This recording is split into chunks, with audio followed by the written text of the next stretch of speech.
thanks so much for coming out, especially at the end of the day, for those of you who are working in schools, which is very hard to haul oneself out over for, and also the end of the day for those of you not working in schools and who have many things that you're trying to write or read or get done or families to see. So I thought that what we would do today, I've been talking with Daniela and her group now for a while about your interest, about her interest at least in normative case studies, to think about ethical dilemmas in education. What I thought I'm going to talk just briefly, just going to put this over here, about really ethical dilemmas in education and why I think, that's weird. What is it doing? There. Okay. So why I think case studies can be useful, and how they can be useful but instead of my telling you how they can be useful, we'll sort of see ourselves if they are useful by actually engaging in a case study discussion. And then those will be at our tables, and I'll wander around. We'll then debrief it together and sort of talk about moving forward. So that's our basic agenda. Just to frame things a bit, since I said that we're going to think about using normative case studies to think about ethical dilemmas in education, there's a question about what a dilemma is, and so I want to make clear that this is a sort of semi-technical definition. Right? So one thing about those of you who are classical scholars will say, well, a dilemma is two different positions, and this is not only two. All right, so the way I think about a dilemma is that this is a decision in which somebody must choose among a set of options, and none of the options is self-evidently the right one to choose. Okay, so that's going to be our operative definition of a dilemma. In particular, an ethical dilemma is where none of which is going to be the self-evidently the right one to choose because of conflicts in some ways about values or among values. And so about values, maybe we all agree that this is an issue about justice, but we disagree about what justice means in this means, period, or what justice means in this context, or what would actually be just in this context. Or among values, you may think this is an issue of justice, I think this is an issue of care, she thinks that this is an issue of accountability. Right? So I want to make really clear, though, that we are not going to be spending our time today on two kinds of ethical dilemmas that philosophers spend a whole lot of their time on, which I have symbolized by these two red crossouts. So the first one is the classic trolley problem, right, where you have one person being unaware on one part of the track and 5 people being unaware on another part of the track, and the trolley is heading toward the 5, and you flip the switch and head them toward the 1. Trolley problems may have a lot of virtue to them in terms of clarifying and simplifying about a specific concept or trade-off or something. I think that they have very little to offer us actually with respect to our real lived lives. First of all, now this is actually less true now with autonomous cars because autonomous car designers are having to think through what should now start to be called the autonomous car problem rather than the trolley problem, right? So they are, I think, the first people in history who are actually grappling with how should the switch function, right? But for the rest of us, except for when we start buying autonomous cars and we have to ask ourselves, how willing are we to have the switch kill us rather than, the pedestrian, we don't actually ever confront trolley problems in our real lives, right?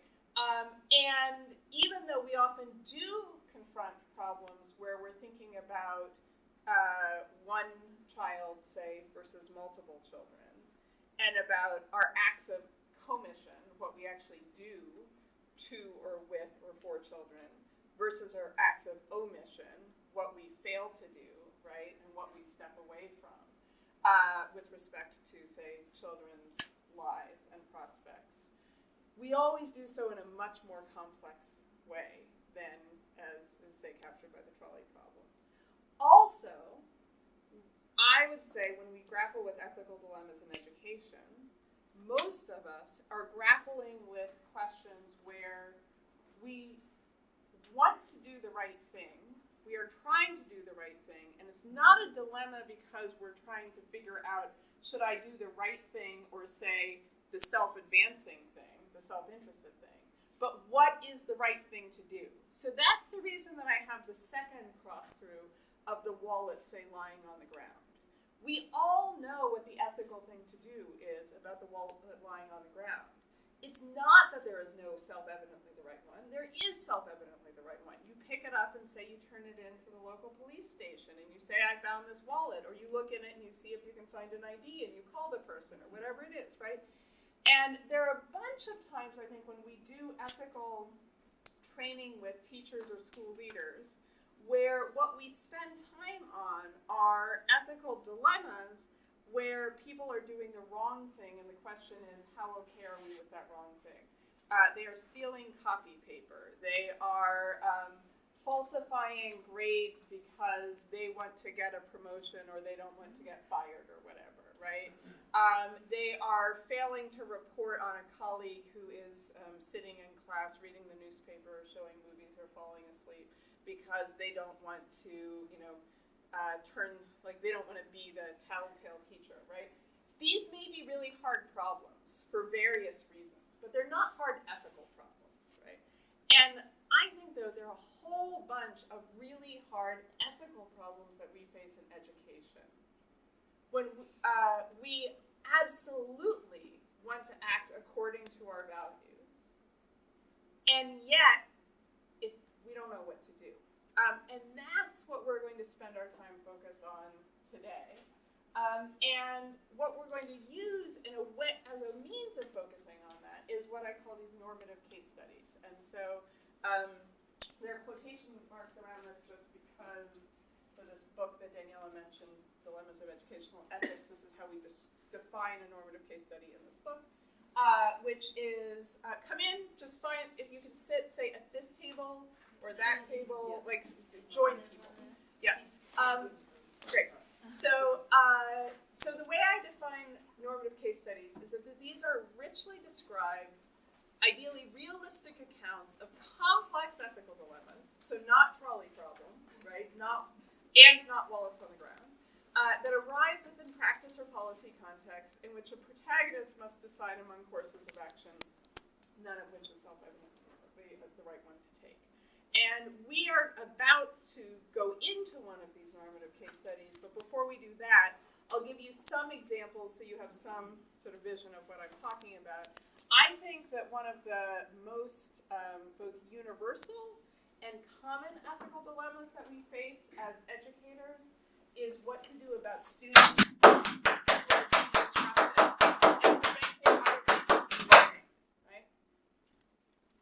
So if you have somebody who is preventing other students from learning, it's a fundamental, right? Some of you may never have had that problem. And to you, I bow down. For the rest of us, so I was a middle school teacher for 8 years, which was like before I became a university faculty member.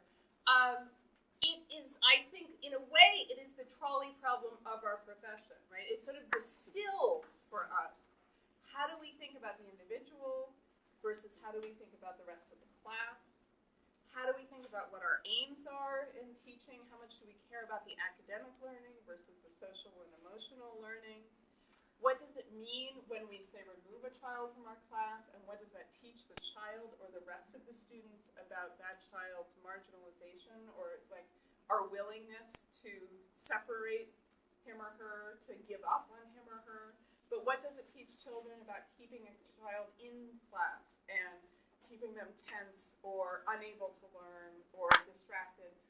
It distills so many questions, I think, about our values as teachers. And my guess is that we never quite make the same decision exactly the same way from time to time. And yet at the same time, we want to be consistent, right? And it's really important to us that we be consistent and that the students learn that they can rely on our consistency.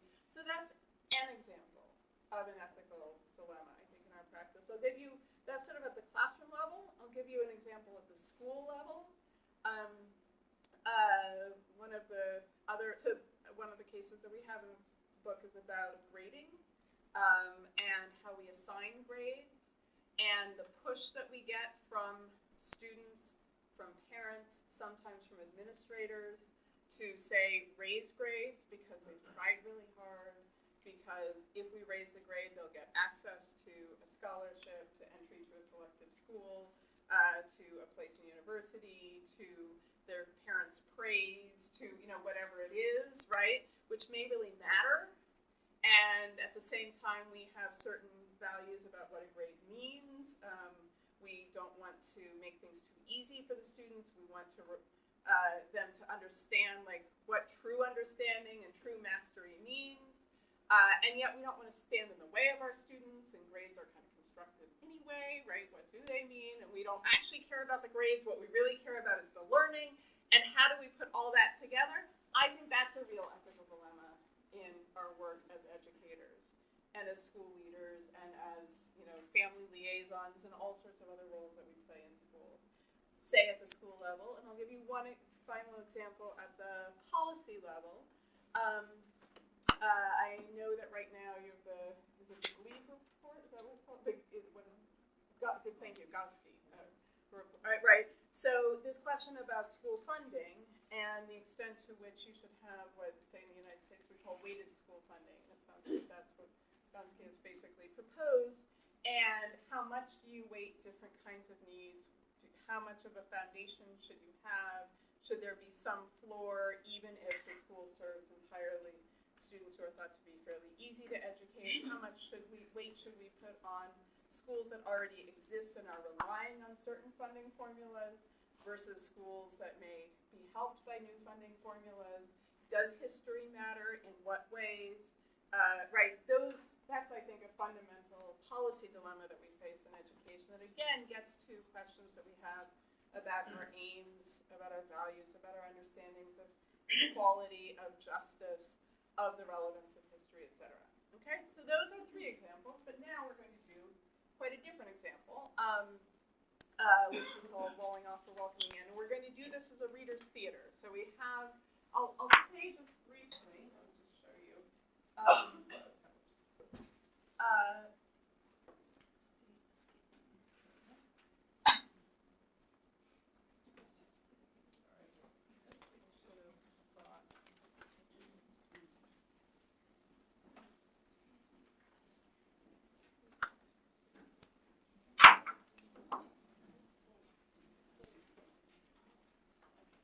I'll just show you so you can see it. We have, except that I won't show you right now because it's not loaded. All right, I'll show you later. We have a whole bunch of case studies that are available, including this one, that are kind of written out that you could read. But in a group like this, it would be really deadly for us to then suddenly sit in silence and read to ourselves for 10 minutes.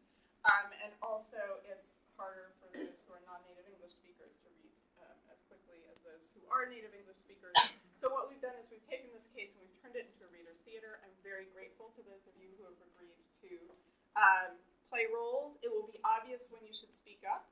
And if you'll just make sure that you speak up enough so that everybody can hear, we'll kick it off. Though it was a late weeknight, the monthly meeting of the School Culture Committee, SCC, at the Jersey City K-8 school was pulsing with energy.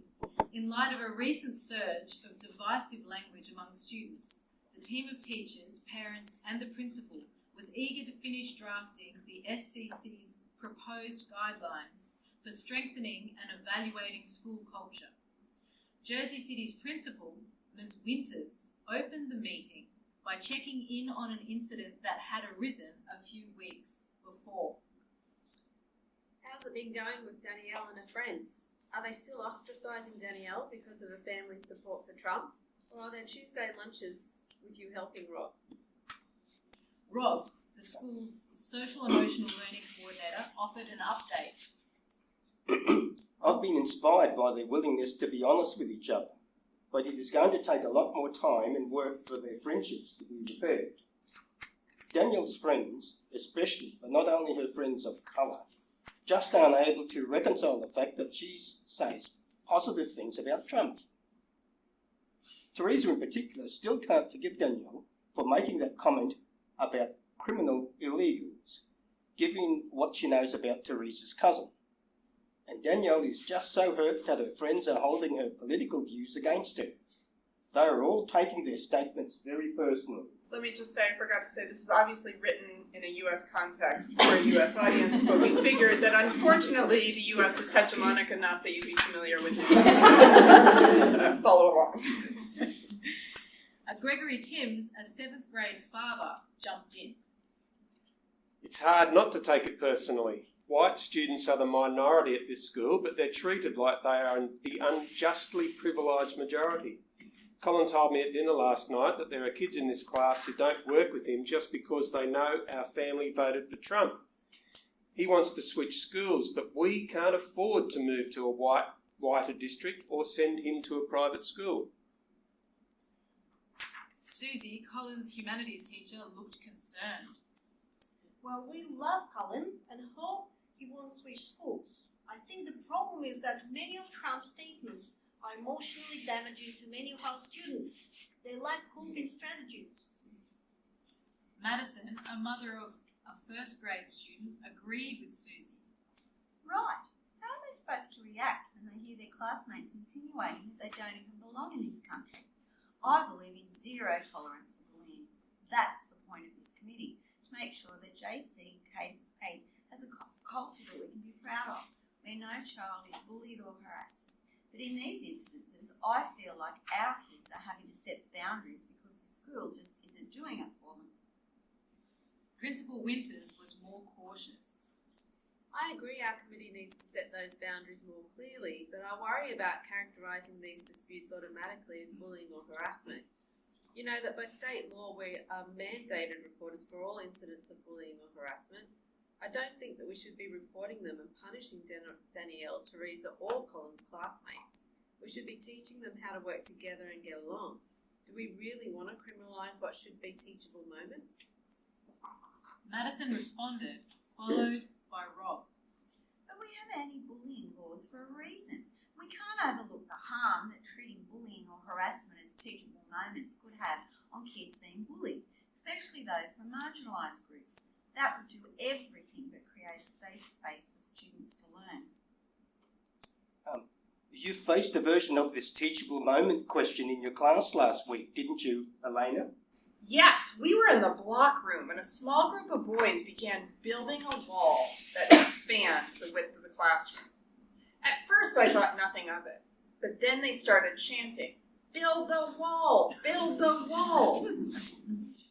Madison looked appalled. No, they did not. How am I going to discuss this with Marcus tonight, just before bedtime? I could see that some of my students were feeling uncomfortable, and I immediately called timeout. Normally, I don't interfere with children's play. They need the freedom to explore, to problem solve, and negotiate differences on their own. But this time, something felt different. I couldn't just sit back and watch. I asked them, "What are you boys working on?" Eddie and Rick responded. "We're building the wall to keep the Mexicans out." They were so excited and proud of their work. Susie, who had been wrestling with similar incidents in her 7th grade humanities class, could barely contain herself. What did you do? I was so angry, I had to pause for a few seconds and just breathe deeply. Then I thought maybe I'd just redirect them to a different activity. Say, bring out the paints instead. Because after all, they don't know the hate behind what they're saying. But then I felt like, you know what? They're in my class now. I'm their teacher. It is my responsibility to educate them and to help them understand that we should embrace others rather than fear them. So in front of the whole class, I posed the question, why do some people want to keep other people out? And the kids had so many interesting comments. Elena went on to share what Monique, Felisa, and Gordon had said. Sometimes you just want to be alone or with your best friends, and so you have to say no to some You might keep people out because you have to stay safe and you don't know if strangers could be dangerous. Because the Mexicans will take our jobs. I turned to Gordon and I asked him, "What is your job?" He looked at me with wide eyes and shrugged his shoulders. I quietly said to my class, "Your job, boys and girls, is to come to school to learn. And while you are at school, your job is to be kind, to be caring, and to be respectful, so that everyone has a safe learning space. Do you think anyone can stop you from being kind, caring, and respectful?" And they all said, "No!" So I said, "Then nobody can take your job." A long moment of silence followed as people processed Elena's story. Finally, Madison spoke, followed immediately by an impassioned Gregory. Thank you, Miss Morrill. You're teaching our children what really counts in life. Be kind to each other, be kind about their actions. You didn't shame the boys or talk about politics. You just guided them towards their better selves. I know I speak for the families of all those marginalised children in your classroom when I say thank you. Don't any of you see what is wrong here? These boys were play acting the policies of the President of the United States. And their public school teacher, a state employee no less, leveraged her personal, moral and political reasoning to stop them.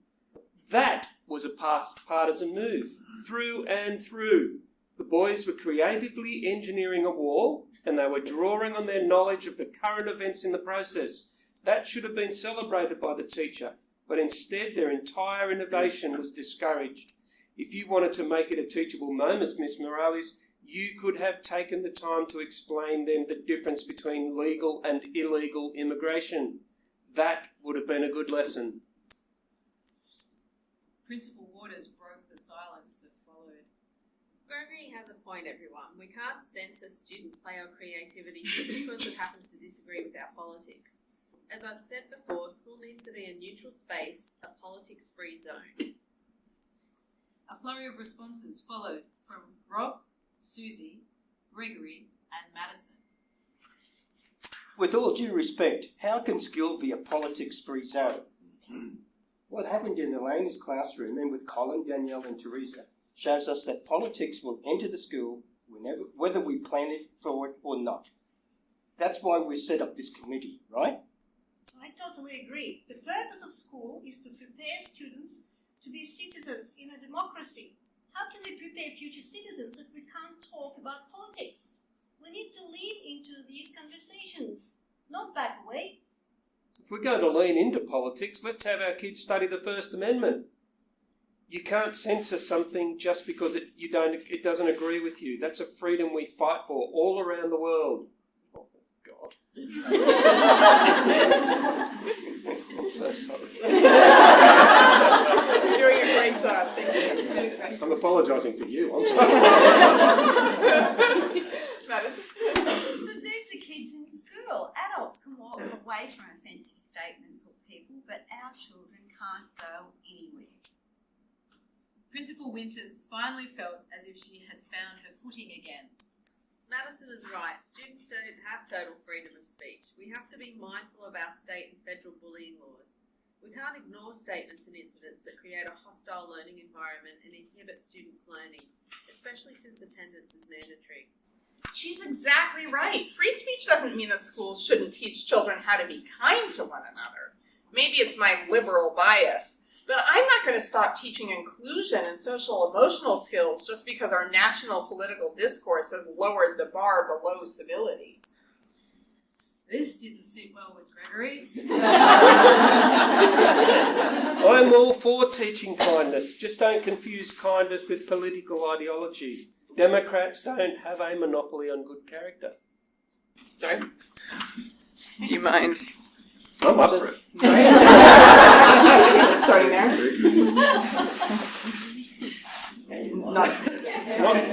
Not to mention that your inclusiveness seems to stop where conservative perspectives begin.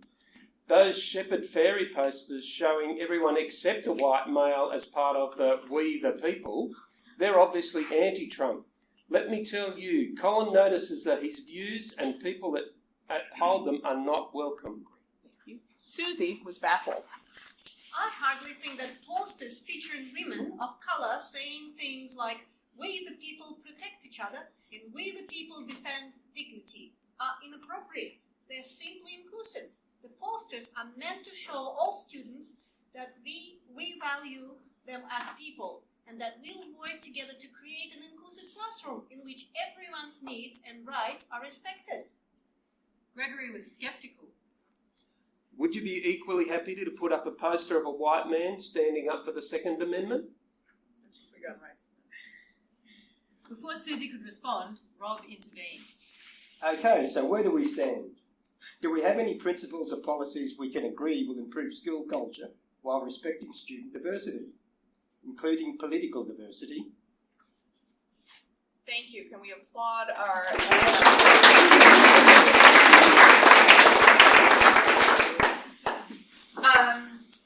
So what we're going to do now is a slightly accelerated conversation about this case. We have a discussion protocol on the website that eventually I will show you.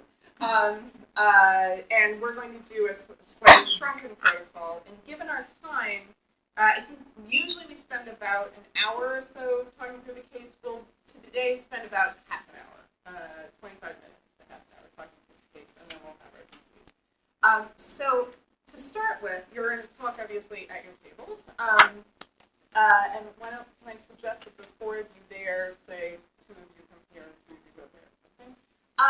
I'm going to make you sit on this question for a while. What are the dilemmas in this case and for whom? And let me say, what I suggest you do is take like 90 seconds to 2 minutes to jot down some ideas yourself personally. Then take a minute or two to introduce yourselves to each other around the table, and then start having the conversation. Okay?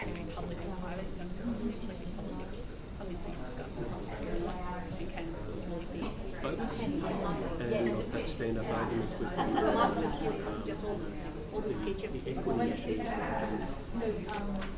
big influence on parents and their teachers. So it's more the difference in opinions between parents and teachers. The internet, there's the they challenges every fundamental value we've been taught. So to teach a system like that, it is so difficult to remain impartial and not try to teach a basic message of kindness.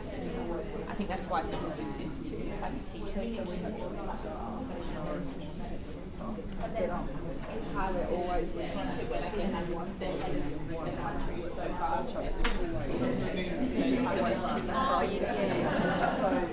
So can I say, so just to get you slightly more sensorily focused on the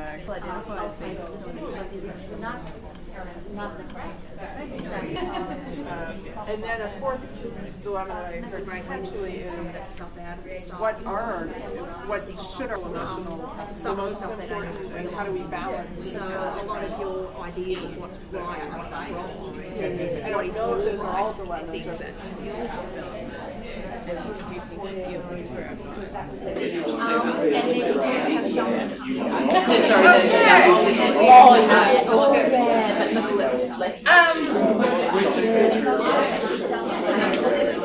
Can you bring your things to a close?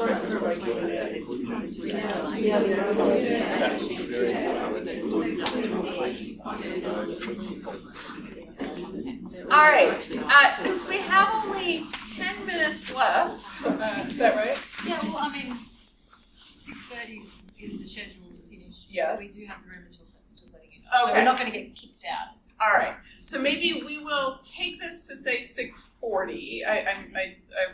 But you should feel free to leave because we understand that you had lives, and that you had signed on only until 6:30. So given this, though, let me ask that you take 2 minutes to choose one of these questions again to write to yourself about. if we had more time, we would have spent a little time thinking about how you're thinking about the case changed over the course of the discussion, and spent some time on that before we went into these others. But as it is, choose one of these questions, spend 2 minutes writing, and then we're just going to do a popcorn of hearing different views, and then we're going into open views. Okay?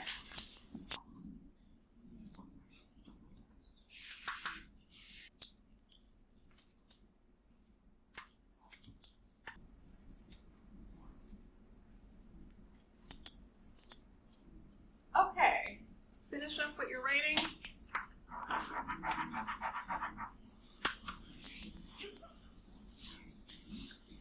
And I'm just going to ask you now, without raising hands, whatever, hold off if you wrote about what questions you have, because we'll come into a Q&A in a few minutes. But if you answered one of the first 3 questions, how your thinking changed, if it did, and all over the course of the discussion, or what you found useful or challenging. Can you just start giving us your thoughts?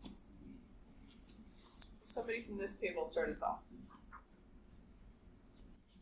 My answers for the second and the third, so something that I found useful in the process was also something that I found challenging in the process. It was the acknowledgement of the complexity within the ethical issues and the dilemmas provided. And the interrelated nature of all the issues. So one issue would come up and then another would come up because of that and another would come up and that, adding to the complexity to the point where you sort of, you can see teachers and people actually throwing their hands in the air and putting their head on the table. And realising that that's actually really good, that if that's happening, you really are looking at the ethical issues raised. So that was something I found useful and also challenging about the process at the same time. Great, thank you. Others? What I found really useful was going around and asking everyone in the group what they saw as a dilemma, because it pulled out bits that I've not gravitated to, so then you could really see the complexity, but just the group discussion around it. Great, thanks. Others? As a school leader, going through the process, I thought all eyes will be on me to solve the problem, to come up with a solution, to come up with a set of norms that we will agree to live by. And going through the discussion, it intensified that for me. And I mentioned at some stage that the normal life of a principal is under his desk some days. And it made me think that that's one of those days where it intensifies that all eyes are on me here. And I'm expected to make the call that's going to satisfy each and every person in this problem. And you have to live by you can please some of the people some of the time. Thank you. Other reflections? I found the actual process of breaking it down with your questions really helpful. It's like how do you eat an elephant on 5 minutes? Holding us back from jumping straight in was really helpful. Maybe that we could really have some deep responses that allowed us to come to this end part quite meaningfully. Good. Thanks. Other thoughts? Go for it. I was just going to say, I think it's really quite useful to tease out sort of where things like ethics and values sit in relation to power and how that shuts down. Can you just speak up a little bit more? Oh yeah, and how that shifts. Like that's a little bit about that complexity that we were talking about. It's really hard to sort of keep getting it where it goes. One of the dilemmas for me, I think, and challenges was how many of the things that we thought we hold dear in fact are unproblematized and are held as sort of these notions of knowing without actually sort of being able to really understand why and how. And it came to me as sort of the power of consensus is a way of actually sort of limiting or lessen the capacity to be able to really understand what happens at the margins. So it's a really neat way to sort of control what happens in the middle. Once you get past a certain point, the further you are from the centre, the less that cohesion, that notions of cohesive ideas or consensus actually make sense. So that's a challenge. Because Because all these dilemmas really become really stark at the margins. Where the normal controls exerted by known values, known practices, known policies don't work because those on the margins don't accede to it. And that there becomes, you have to apply a set of other values or other ways of dealing, and that's where we fell over because we just didn't know how to actually move that discussion forward. We talked about that too, that this problem was so far right that even coming to the centre, you still look biased. Yeah. Because you just, and how willing and how far are you willing to go to meet that other person's point of view? So am I willing to go to the centre but no further, in which case I'm still being biased. So, yeah. Back there. I was just going to quickly say about when does it transition from being learning to welfare is a challenging type decision to make. My challenge was the obvious one that it's hard work. So it's the nature of the dilemma. So, and I want to revert to the default position of indoctrination. Having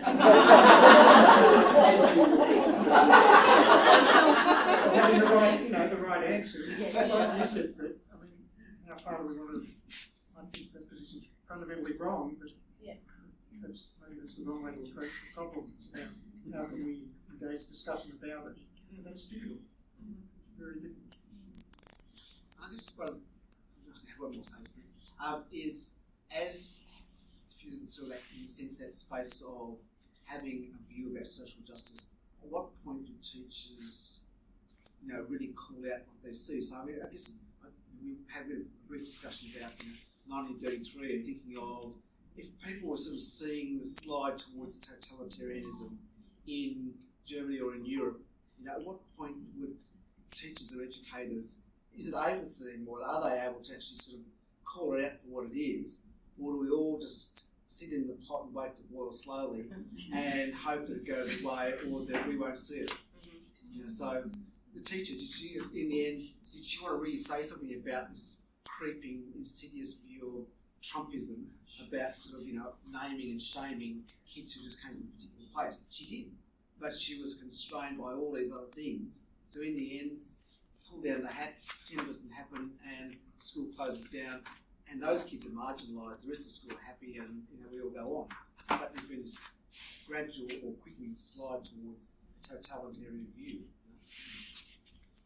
I think one of the challenging things, or not challenging, but the change through the discussion was when Gregory was speaking initially, as was the actor of Gregory, quite responsive and reactive to that in a more aggressive manner.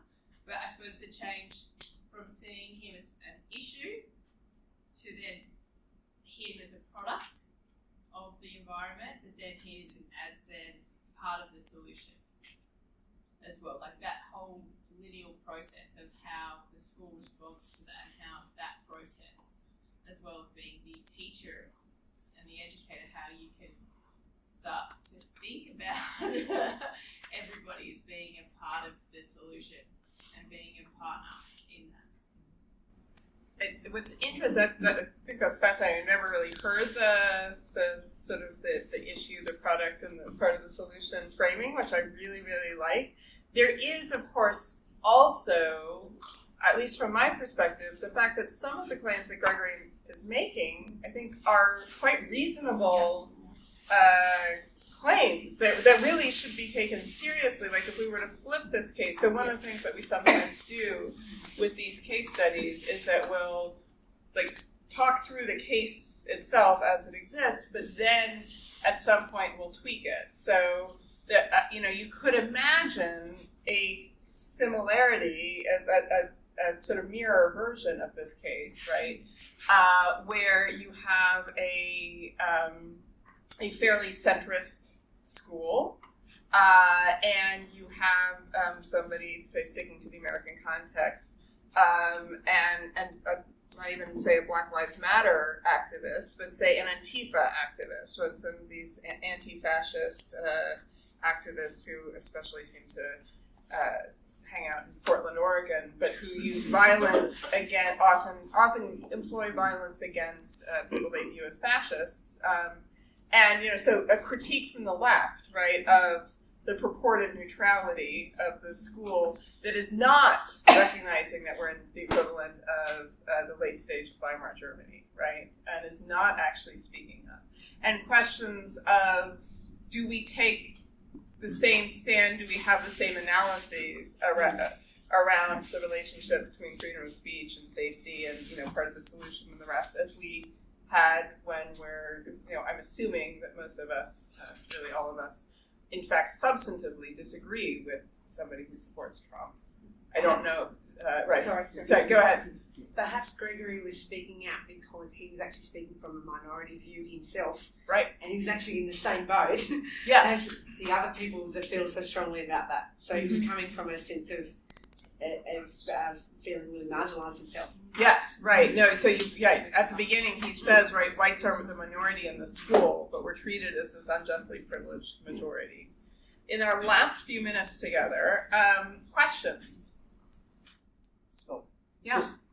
Just one point. At this table, we identified that respect was the appropriate word and policy to go ahead. And actually, if we were to apply respect to the American situation, you would respect the 51% of the people who voted for Mr. Trump.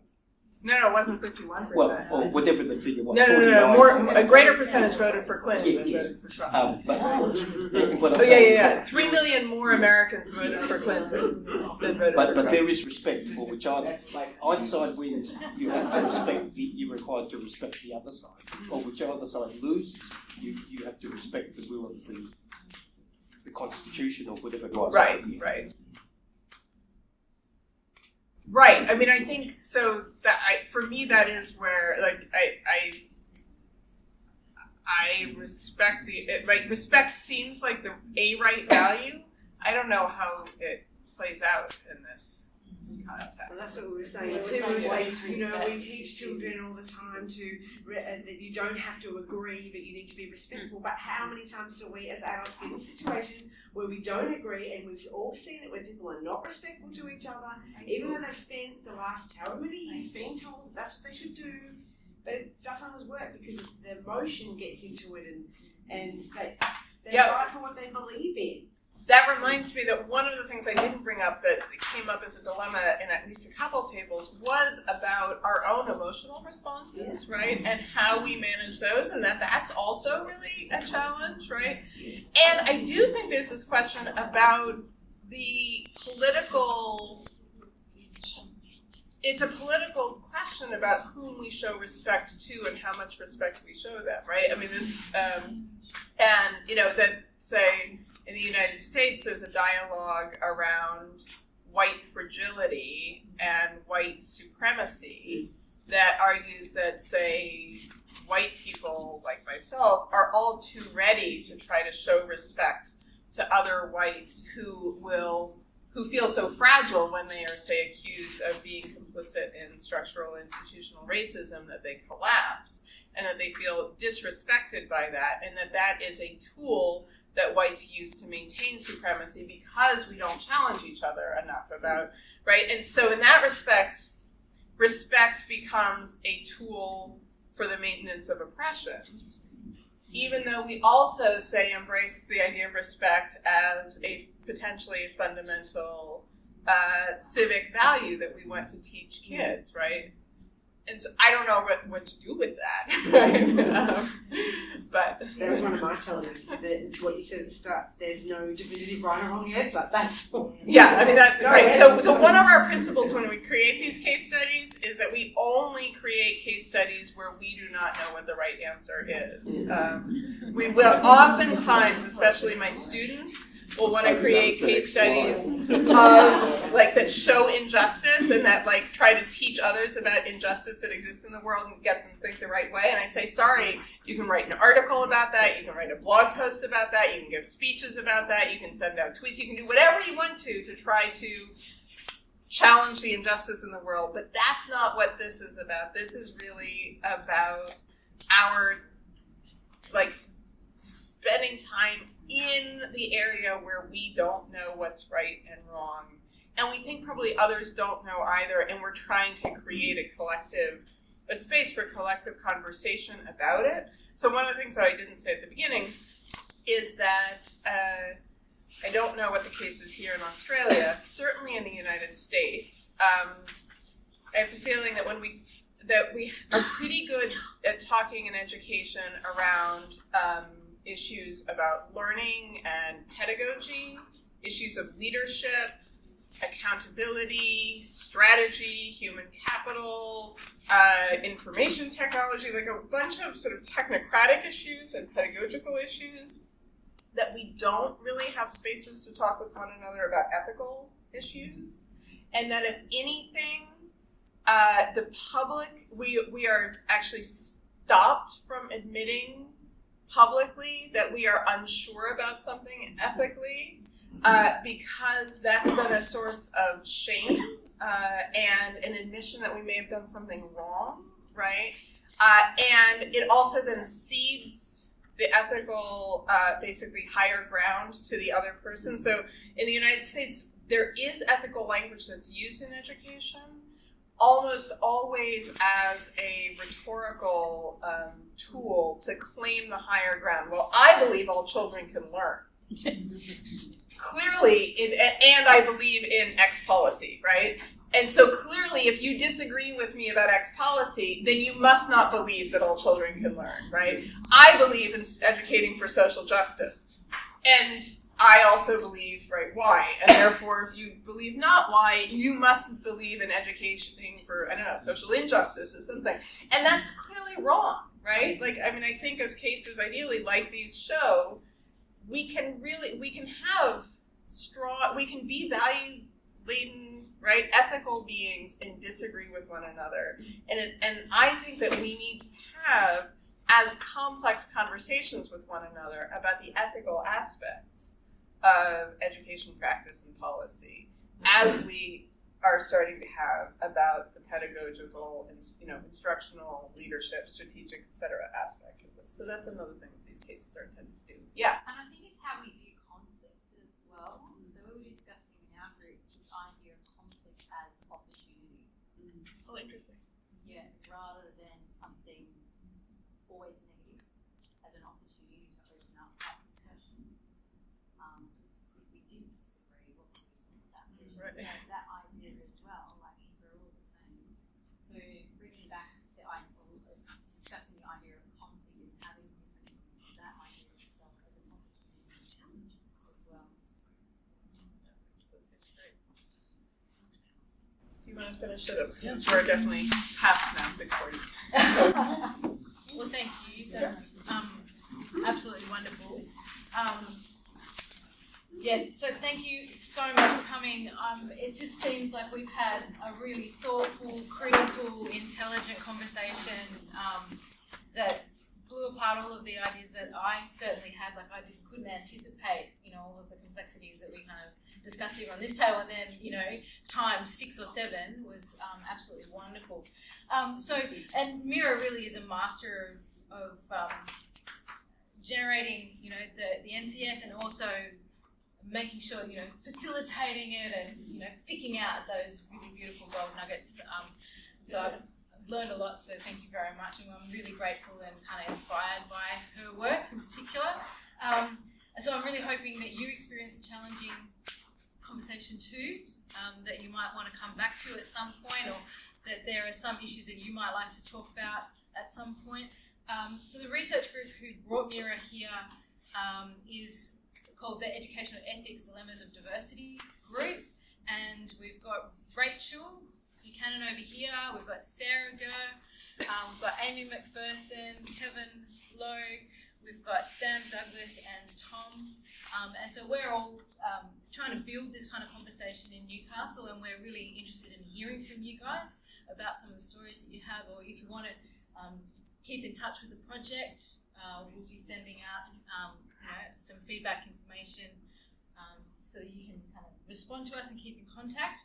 And I really think that this kind of work is needed in Australia. We've got some wonderful prototypes from the US, and there's so much that we can explore here in Australia that just tweaks the context and, you know, puts it in a political and local situation that really speaks to us, and we can help teachers and pre-service teachers to develop ethical conversations, maybe in conflict, you know, see that as an opportunity. And also, look, I know that we're running kind of late on time, so I wanted to just really thank Meira with a gift for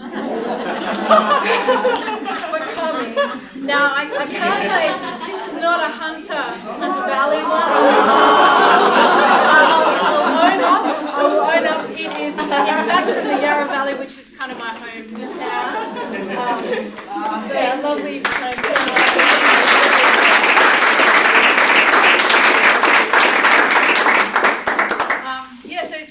again, thank you very much for coming and setting aside your evening. There's some blank pages over there near the water if you wanted to put your, they're there, if you wanted to put your email address. I do have it, but yeah, I hope you guys have a good night, and I'd be looking forward to having further conversations with you in the future. Yeah.